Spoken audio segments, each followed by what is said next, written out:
Welcome to Mindful School Marketing, your go-to podcast for personal and professional growth. We're school marketers, business owners, and moms passionate about connecting other school professionals with tools and strategies for success. We love solving problems, exploring new ideas, and thinking outside the box. Let's transform your school and life starting right now. This episode is brought to you by Inquiry Tracker. Easily manage all of your inquiries, tours, open houses, and applications with a system designed by K-12 education, marketing, and admissions professionals. Welcome to Mindful School Marketing. I'm Tara Clays. And I'm Aubrey Bursch. Today, we're joined by Jesse Meadow. Jesse Meadow is co-founder and managing director of Schoolcraft Digital. Since 2020, he has been helping schools reach their prospective parents using long-term, multi-channel digital marketing strategies and tactics. Welcome, Jesse. Hey there, welcome. Thank you so much for having me.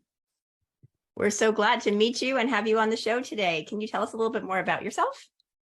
Yeah, absolutely. Thank you again. I'm very excited to be here as well and talk with the two of you. Myself, where do I start? Father of two wonderful daughters that keep me entertained all day long. My lovely wife from New Jersey. We reside down here in Florida, so we live a little bit of the vacation life all year round. But yeah, no, I went to private school, boarding school when I was younger, a middle school and high school. It was a big part of my life, and hence where my passions were. I went back as an alumni, actually worked at the school for a long time, did some other things, traveled internationally, represented, and got to meet a lot of other school professionals as well, and really just started to get my feet wet. And here I am years later, still in the industry, still doing what I love to do, and creatively finding ways to basically promote the values and the offerings that private school education can do, not just academically, but really from my own experience, character and emotionally. I really believe in a lot of what they do. So it's very fun. And now we do digital marketing. So we're trying to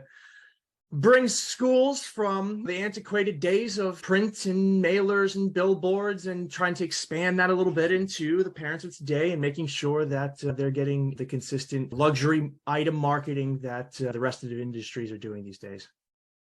That's amazing. I love your story because you experienced what it's like to go to an independent school, and then you now have seen multiple sides of what that looks like. And I remember talking to you before the show about looking at it from a parent perspective too, because you're thinking school for my daughters, school, everything like that. So different multiple perspectives. So we're so excited to have you on the show. And I'm excited to dive in with you with a topic that I think is somewhat misunderstood by schools, at least in discussions that we're having with them, and that's enrollment funnels. So can you talk to us a little bit more about what is a enrollment funnel? Like, how can a school use it effectively to really help their marketing efforts?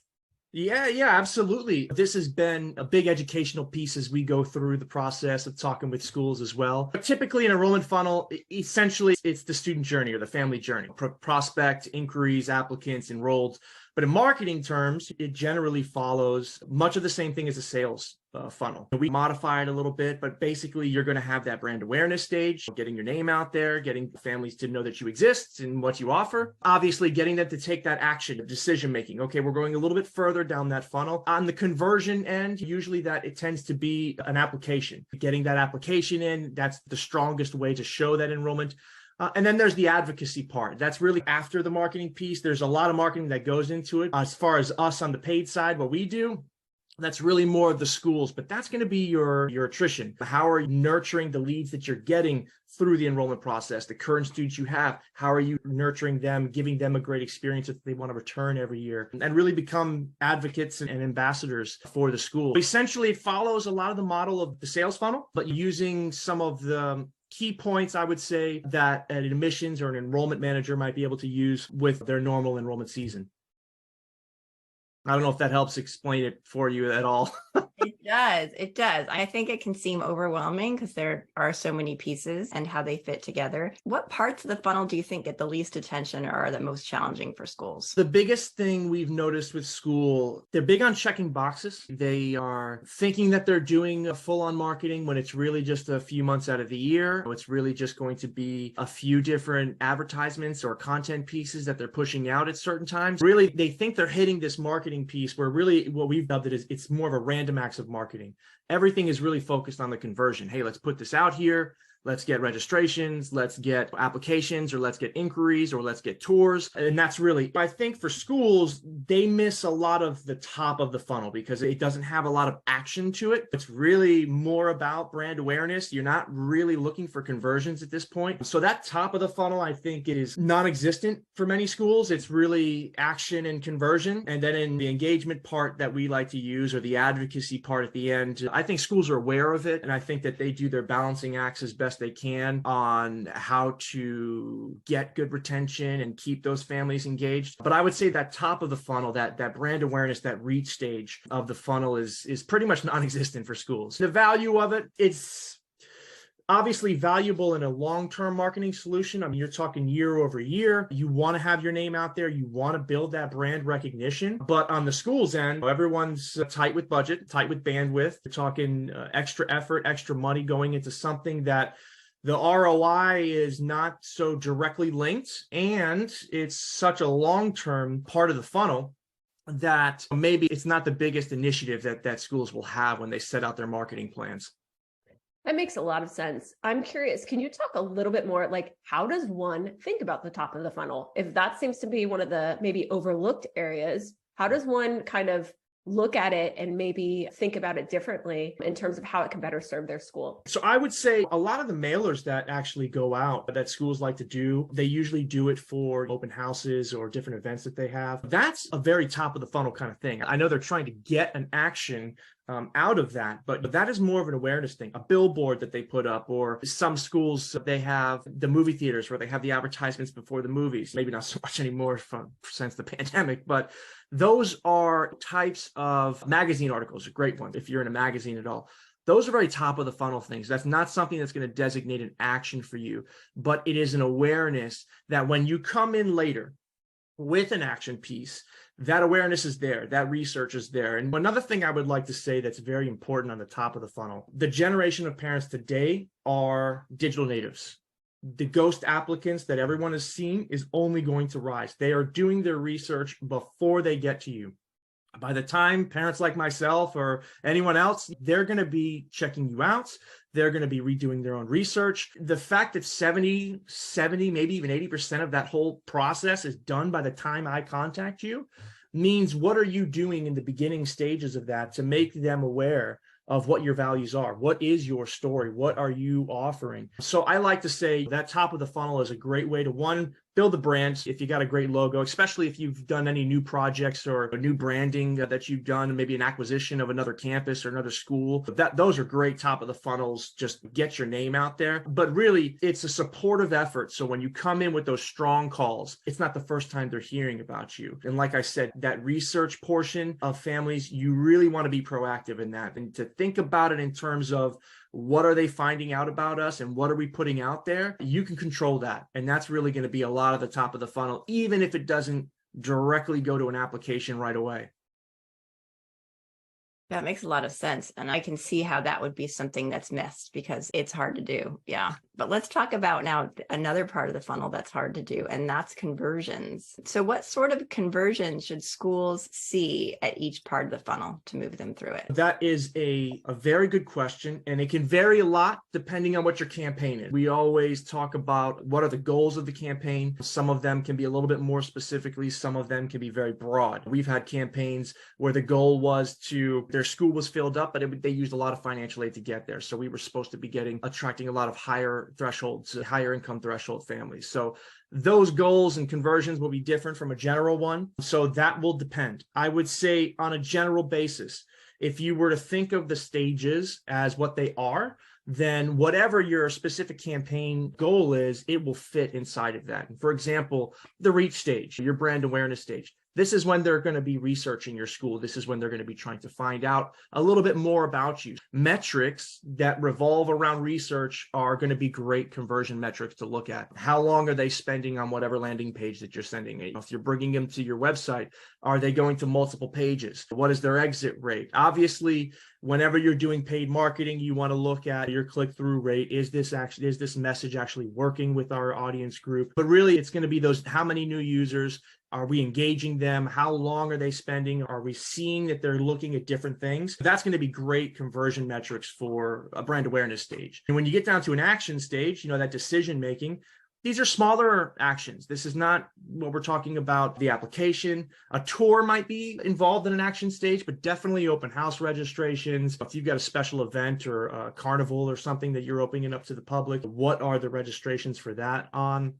If it's simply just to fill out an inquiry form or to get some information, download the digital brochure, those are all tiny little actions that require the family to give some sort of feedback, usually first-party data like an email address and name. But those are going to be very key metrics. How many conversions did we have on those small little actions that we took there?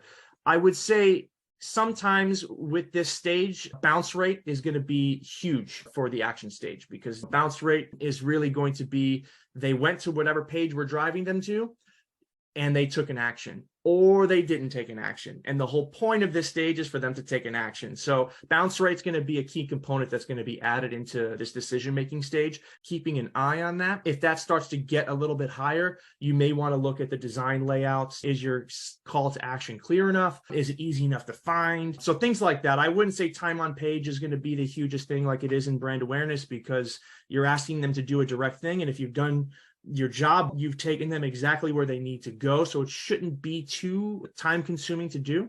And then when we get to conversions, obviously this will be defined as whatever your goal is going to be, whether that's an application, a specific type of application, which type of family, and tracking those goals along the way. How many did that happen? And then obviously when you get to this stage of the funnel, what kind of cost did it take to get here? How many did we get? Now you can do your cost per leads. You can really get into a lot of the ROI during this stage. Your engagement, like I said, for us, it's really more on the school, but the school themselves, they can look at their retention pieces. What is our attrition every year? Are we taking some intentional actions? And then what were the results of those actions that we've gotten from our current families? This could be in a lot of variety of forms. Parent surveys could be great ones as well to get some feedback and get some metrics to use in that engagement stage. But really, it's all about the advocacy. You're trying to build the advocacy. You're trying to get students to re-enroll year in and year out until they graduate, come back as alumni like myself, become big donors, the whole full year cycle. So a lot of those metrics are really going to be geared towards engagement and retention on that end piece side. If you wanted to get specific and maybe a little bit smaller picture, you could definitely use an engagement metric of a lead comes to the admissions officer or to your enrollment manager. How many of those qualified leads or maybe even accepted students ended up converting into enrolled students and filled out all the matriculation paperwork and everything? Because that could tell you a little bit about your process from lead nurturing. I get the lead to the admissions office. Maybe there's some hiccups or some process steps that we need to fix and work on for families to really take the big step into enrollment, the final end goal there.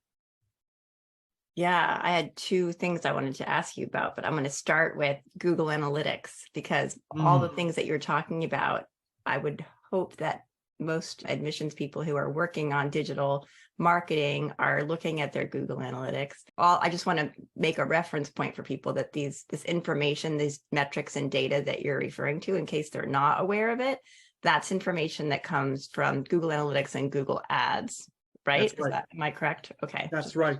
And Google Ads, obviously, because they're synced with Google Analytics, will be a lot more detailed than what you might get with like your Facebook ads or anything of that sort.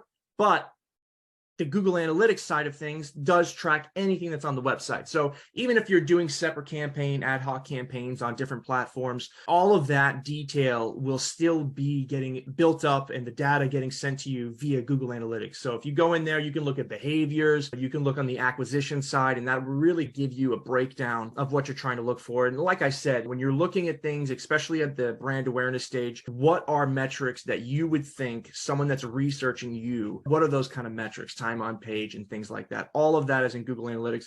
Furthermore, if you really get good with it, YouTube, it's very simple to do. It seems very difficult to conceptualize, but if you actually just take maybe an hour or two, you can really take a few short videos and figure out how to set up your Google Analytics goals. And really on that back end piece, you can say, hey, my goals for this month, because we're doing a brand awareness stage, are going to be at least 2 pages per visitor, or new visitors to the site. And you could have all of these goals just accumulating in the background, which definitely would make the analyzing the data that much easier.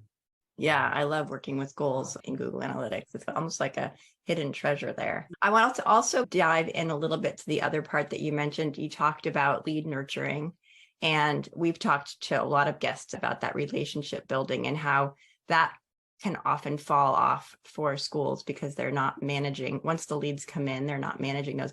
Do you consider that part of the funnel? I would, and I would put that more on the engagement side. I don't really necessarily think that there's any brand awareness that's going on with that. And obviously it might get thrown into the action if you're trying to get them to take an action. For example, if they filled out an inquiry form and you're trying to get them to come on campus for a tour, could fall into the action stage for sure. But generally speaking, that lead nurturing, what are the processes? What sort of automations do you have to try to engage them and try to get them to complete the process? For us, that really falls into an advocacy part, because if you can make that family journey from first touch point, brand awareness, it's easy to find information, it's easy to research about you. Okay, now I want to contact the school. They get in touch with you, and then from that point on, you've been in contact, you've given them easy instructions, they've got a nice clear path to enrollment. You take that one step further into now you've given them a nice smooth clear path towards registration day, making sure they have all the information they need for the start of school, which is a very nerve-wracking time, especially if they're not familiar with private schools. Many families over the pandemic had made that switch from public to private That's all part of that advocacy. That's really building what they're going to be able to think about the school, how they're going to think about coming back the following year. It really does start with that first touch point. And for sure, you can make things up on the back end after they enroll. There's a lot more people involved on campus with that experience than in just the admissions part. But that admissions part, once they get that lead, it's crucial. The impression that you're giving them, the perception that they're getting about how you operate as a school. I really appreciate you explaining all that, because it can be a little overwhelming for people to understand all the different things to think about. And that kind of spurred my next question, which is, so we have a lot of people who are small shops or one-person shops. Like, looking at all of this, like, where do they begin? You mentioned YouTube and you mentioned some other tools. How can they start tracking, or what tools could they use to supplement the fact that maybe they don't have a larger team? Yeah. I would say starting with the funnel process, if you don't have one built already, I would say that it's starting larger and more broad is the best way to go about it. Instead of getting into specific niche areas of enrollments, maybe jump to enrollment overall. Okay, we need to have this campaign message that's going to go out. Here's our theme for the year, or slogan or catchphrase, and maybe multiple years, but this is who we are. Who are we talking to? Defining their audience, obviously. And then from there, you can plan out, okay, what is the content that we're going to push out at each one of these stages? That can formulate a nice, simple plan. It's a very broad-reaching plan. It's not really focused on any specific niche area that will be very time-consuming to dive into individually. And then it'll also build the habits and the processes that will be efficient for you to get into those specific areas there. As far as the data, I would say Google Analytics is going to be your best friend here. Keep it simple. Your cost metrics are going to be, if you keep it on the broad basics, cost per click, cost per 1,000 impressions on that reach stage that you're getting, and then really your ROI at the end results. You can formulate a lot of those. Outside of that, everything else should be available in Google Analytics if you want to keep it on a broad level. Who's coming? Okay, we were starting to target this area. Where are these people coming from? Google Analytics has geography on there, so you can take a look on the map of where they're coming from. You can definitely take a look at how long they're staying on pages, how many new users. When you get into the later stages, how many returning users, and it's literally just a click of a button on your Google Analytics. So I would say if you can get familiar with Google Analytics first and build out a very broad annual plan, that's really the only way you're going to be able to really setting up the stages of the funnel. Because if you're only thinking about a certain time of the year, you're not going to be able to do a whole funnel in 3 months. It's going to take a little bit longer than that for families to move through the cycle. I would say keep it broad, work your way down to more specifics as you get more comfortable, and really familiarize yourself with Google Analytics. That'll help you out a lot. Yeah, thank you for that. And it's always good. A lot of times I think we're just in general, people are hesitant to try new things and to fail. And I think this is a good time. Google Analytics can seem very intimidating. What? Just try it and ask questions. And yeah, you're not going to get it right probably the first time, but that's okay, because that's part of learning. And that's part of, frankly, marketing is a lot of that. I appreciate you giving them some tools and suggestions. Now, I'd like to switch gears and ask you, 2023 is right around the corner. What sort of trends or things do you think are on the horizon for 2023 and beyond? Man, in digital marketing, changes every week. I feel like I have to do some more research every week because Facebook or Google changes something. I think that this next year coming up, I think the importance that schools really should understand is first-party data is going to be coming pretty much next year. It's already starting with a lot of platforms. Apple, Facebook are already starting to have a lot of regulation. The data is a very hot issue. You can see the regulation that's going on in Europe. These things are trickling down, and it's really finding their way into our market as well. So when you're talking about getting out in front of families and being able to have data that you can use and work on, it's really going to be the first party data. So I would say in digital marketing in 2023, anything that you can do to get someone's email address, it doesn't have to be real detailed stuff. You can do a lot with an email address as far as building audiences and lookalike audiences. But names, addresses, phone numbers, email addresses, this type of information is going to be pure gold in the upcoming years, just because that's really going to be how you're going to use a lot of your outreach efforts in the future.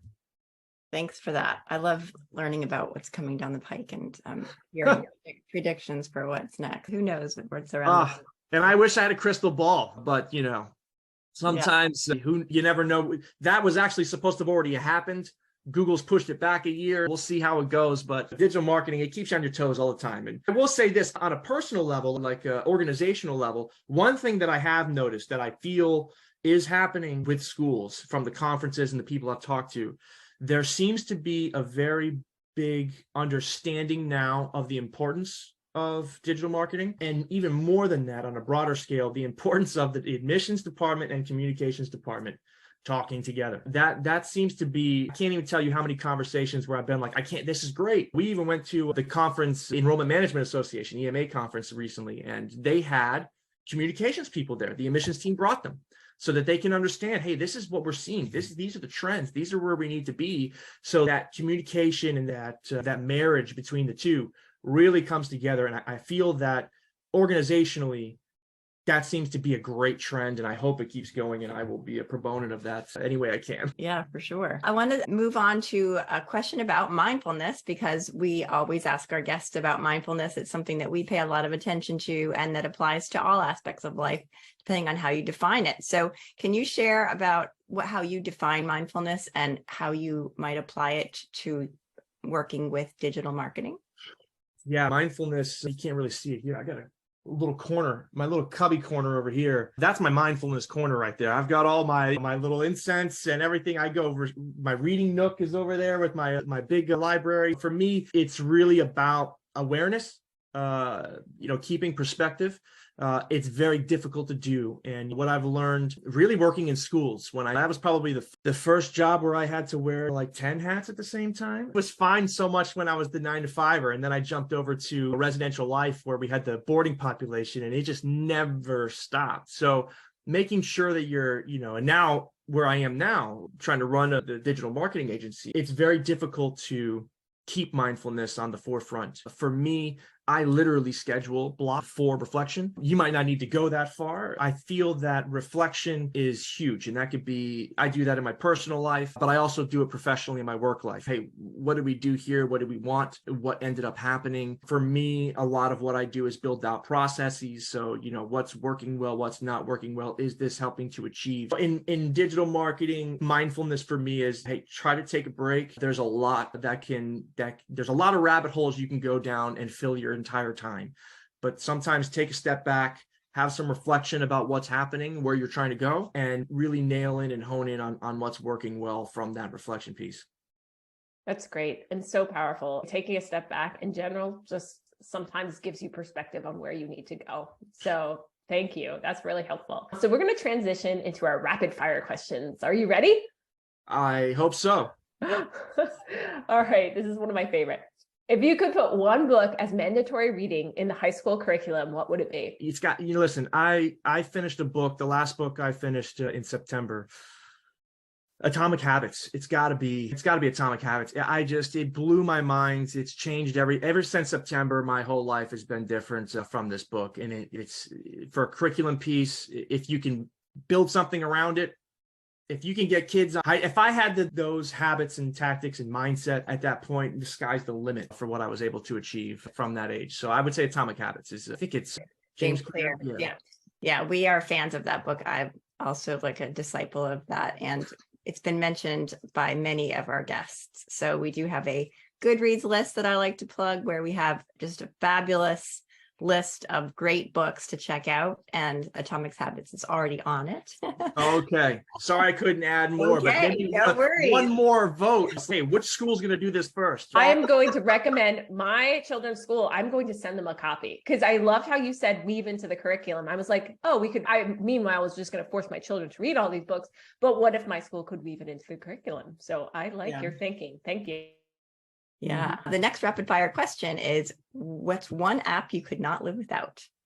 Oh man, right now, TikTok. Come on now. It's just so much fun. And when you need the break, it's there. I hate that sometimes it takes more time than I want, but it's great. But no, all seriousness, I probably would be Slack, to be honest with you. I know that's a weird one, but we're remote work. We've got employees all over the country. For us, I just couldn't be without Slack. Everything else on the social side, I grow up, my ADHD kicks in, I move on to something else, but Slack's always there. I can't get rid of it. Can't live without it.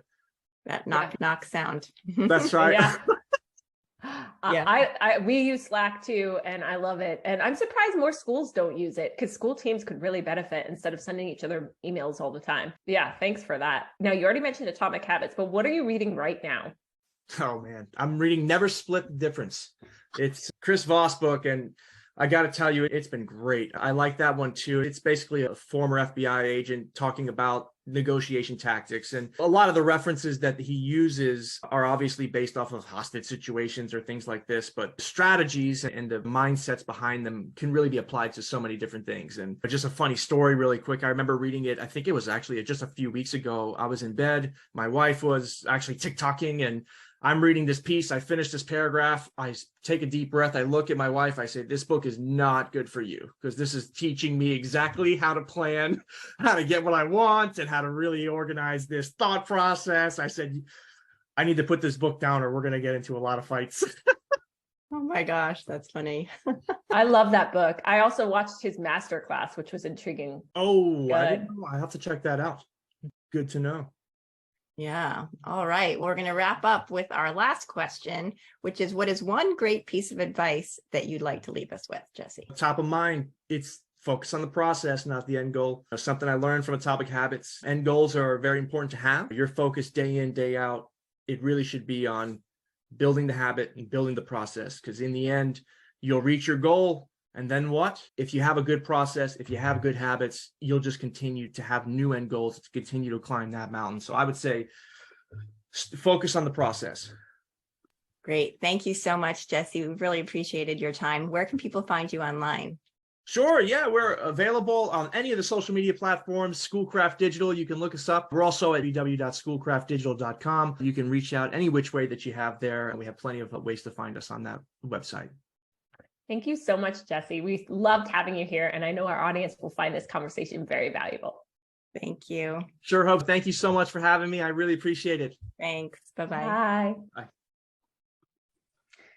Inquiry Tracker is the all-in-one CRM solution used by over 250 schools. Easily manage all your inquiries, tours, and open houses. Key instant analytics help you manage and grow a robust pipeline. So end spreadsheets forever. The smart online application system with powerful document upload is a game changer. No school is too small or too big, and their Fast Start program will get you up and running in no time. Best of all, the system is designed by K-12 education marketing and admissions professionals. Check out Inquiry Tracker at inquirytracker.net. That's inquiry with an E, tracker.net. Thanks for joining us on the Mindful School Marketing Podcast.